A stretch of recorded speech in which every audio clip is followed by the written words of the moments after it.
While Avengers Endgame closed an era of the Marvel Cinematic Universe, it left behind surprising behind-the-scenes details that escaped most fans' notice. The film's most iconic line, "I love you 3000, wasn't actually in the script. It was included in the movie after being inspired by something Robert Downey Jr.'s own children said to him in real life. Similarly, Tony Stark's final line at the end of the film, "I am Iron Man," was a last-minute addition. In the original cut, Stark remained silent, but during the editing process, editor Jeff Ford suggested this line to complete the character's arc, and the scene was reshot months later. There were also interesting choices regarding visual effects and character designs. For instance, the fat Thor physique seen throughout much of the film was entirely prosthetic, requiring Chris Hemsworth to carry a silicone suit weighing approximately 40 kilograms between takes. And similarly, none of the quantum suits worn during the time travel scenes physically existed during filming, as they were all added digitally over the actors because the costume designs had not yet been finalized. Hidden symbolism was also present in the visual details. Thanos turning his armor into a scarecrow during his retirement was a direct nod to the Infinity Gauntlet comic book series. Furthermore, although the makeup process for Karen Gillan, who played Nebula, was eventually reduced from 4 hours to 1 as filming progressed, the fact that the actress underwent this intense application every day remained one of the production's most laborious tasks.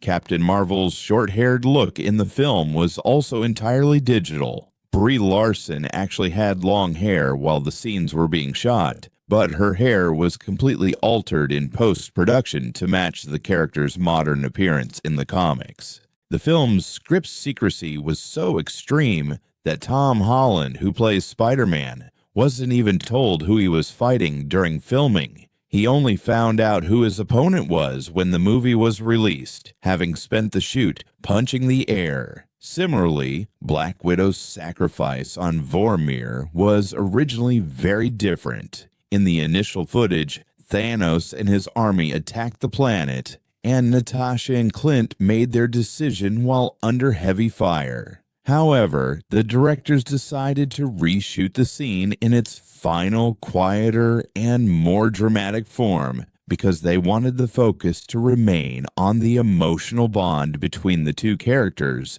rather than an external threat. The screenwriters working on the time travel mechanics took quantum physics so seriously that they consulted with real physicists to develop the theory that tinkering with time doesn't change the past, but creates new realities. This became the defining feature that set the film apart from the classic Back to the Future logic. At the height of the battle, the A-Force scene featuring the female heroes required weeks of coordination to align the filming schedules of all the actresses involved. In fact, the stunt performers and technical crew on set that day noted that witnessing the moment felt like history in the making, even interrupting the shoot with a round of applause. From a budget and scale perspective, the film's final battle sequence was one of the most complex productions in Marvel history. Nearly every actor playing a Marvel hero had to be on set the same day for this scene, which is considered one of the most challenging scheduling feats in Hollywood history. Additionally, the moment Captain America lifted Mjolnir finally settled a decades-long debate from the comics. Stories from the set suggest that even the crew couldn't remain silent out of sheer excitement while filming that scene. The Russo brothers had to sacrifice several scenes to maintain the film's pacing. One of these was a sequence immediately following the battle where all the heroes knelt before Tony Stark to pay their respects. Although this scene was considered deeply emotional, it was ultimately cut from the theatrical release because the directors felt it would lessen the impact of the subsequent funeral scene. The film's final funeral scene was filmed under the code name The Wedding. The actors were told they were filming a wedding scene because Marvel feared that having so many stars gathered in one place at the same time would leak to the press. They only realized the truth when everyone showed up in black attire on the day of the shoot. This scene went down in cinematic history as one of the frames featuring the highest number of Oscar winners and nominees at once.